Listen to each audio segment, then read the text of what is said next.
trade the number 1 pick, honestly, or sit a quarterback for a couple of years, says Double Rods. I'm starting to go down that direction.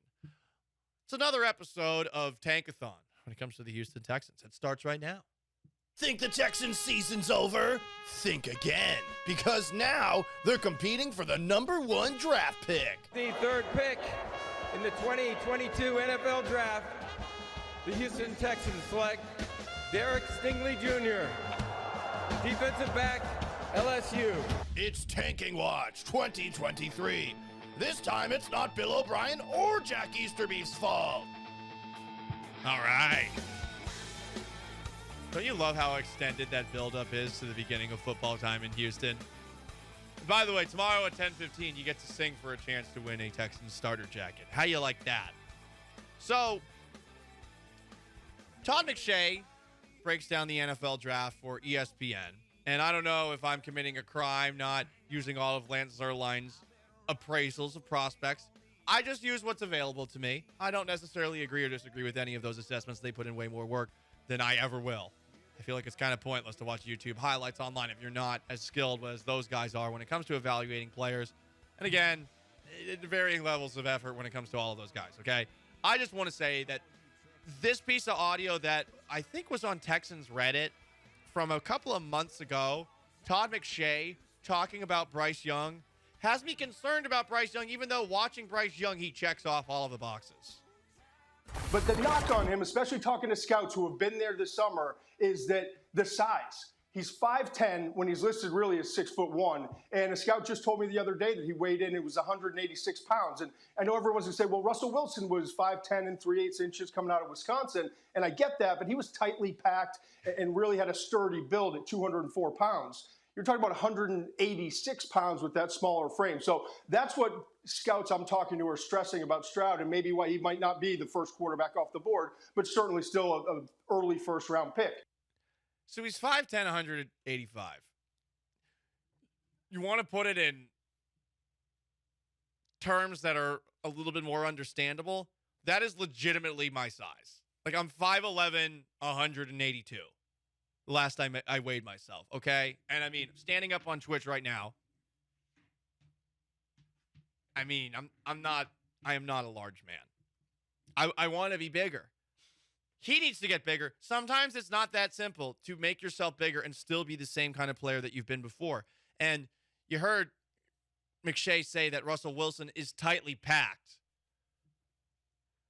Yeah, that's a nice way of saying thick. Like, Russ has got some meat on him, and it's not to say that he's chubbo or anything like that, but there's a lot more to protect him. And you're not going to be able to get away with all of the plays that Russell Wilson was able to get away with at the beginning of his career. Maybe Bryce is capable of that. He clearly has the poise. He has the touch. He has all the things that you see. Like, when you watch him play, you're like, I love this guy. I would take him first overall, if not for the fact that I don't trust the offensive line in front of him. Really, how many offensive lines across the league do you trust at this point in time, especially with, the Colts offensive line falling off the face of the earth this year? Maybe that changes with Jeff Saturday back in charge.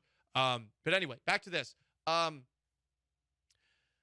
Young does not seem like the kind of person who is capable of getting sacked 30 times a year without getting hurt.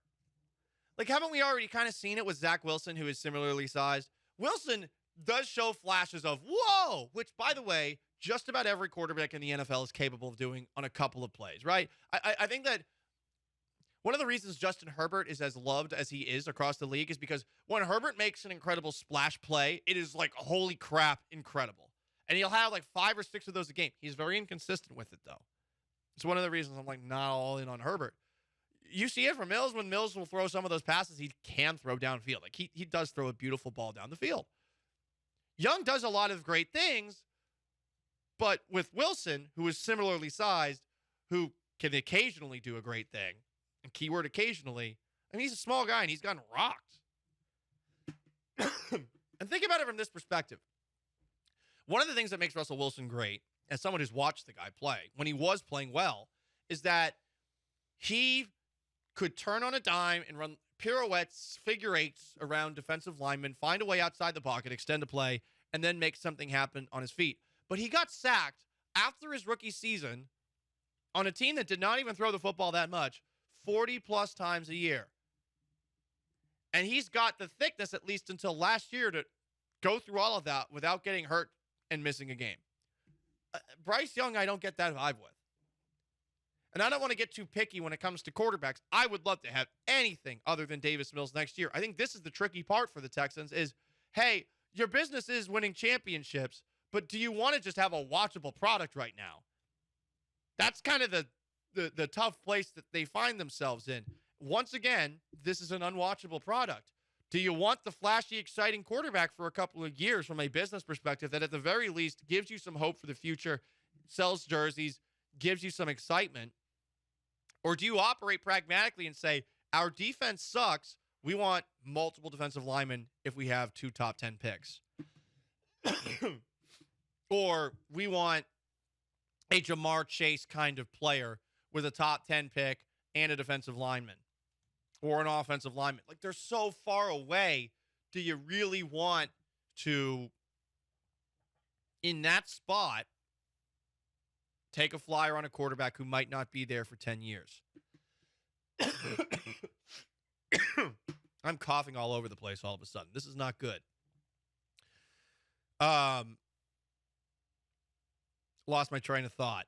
Hey, with the quarterback that you currently have in Davis Mills, he clearly needs some better weapons around him. Clearly needs perhaps some more good pass protection, I would say specifically at the middle. Kenyon Green's got a long way to go on that front. And in this draft, I know someone suggested trading out of that first overall pick, getting a ton of picks in exchange. Well, here's the problem. You have to hit on those picks. And I think we've seen some teams of late that traded out of that top 10 where you can get theoretically a once-in-a-generation kind of player. Man, this is bad. They missed on the picks that they got in exchange. So that's what you got to think about.